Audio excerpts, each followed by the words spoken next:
Lárus Jónsson, þjálfari hos Lali, ég ætla að byrja á því að óska til hamingju með að vera komin í 16 úrslit.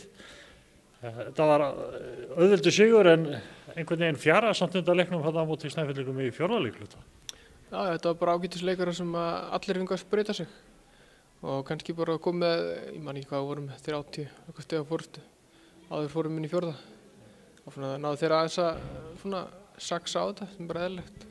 Hvernig líst þar á dráttinn? Þór Þorláksson? Þór móti Þór, bara mjög vel. Við spiluðum vel síðast við spiluðum Þorlákshöfn, þannig að það er bara, já ég held að vera bara góða leikur. Lali, ertu sáttur við þennan dóm aganefndar, senda Mantas í frí, einn leik?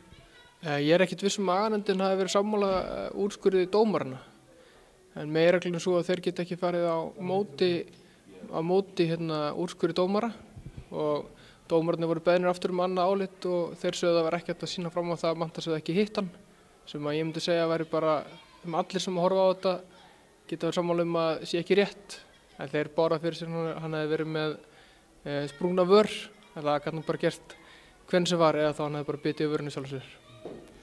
Þetta er eins og eitt félag minn sagði, þarna er að vera að snúa afskáttunum upp á ömmu sína. Já, í rauninni, ég meina þá er þetta bara undir öðrum komið að spila á morgun, fyrst að Mantas er í banni. En Keflvíkingar, þetta er hörkulið, þeir eru ekki dárennilegir, en síðast er við leikum í efstild 2017-2018, þá unnum við á báða leikina, bæðina heima og úti. Er ekki stefna bara að endurtaka það? Jú, en náttúrulega Keflavíkurliðið í dag er miklu betra heldur en það lið sem að spilaði þá í efstildinni. Þeir eru með mjög góða borsmannleikmenn, bæði Bretinn og svo Milka, hann er svona örugglega bara betri leikmennum í deildinni.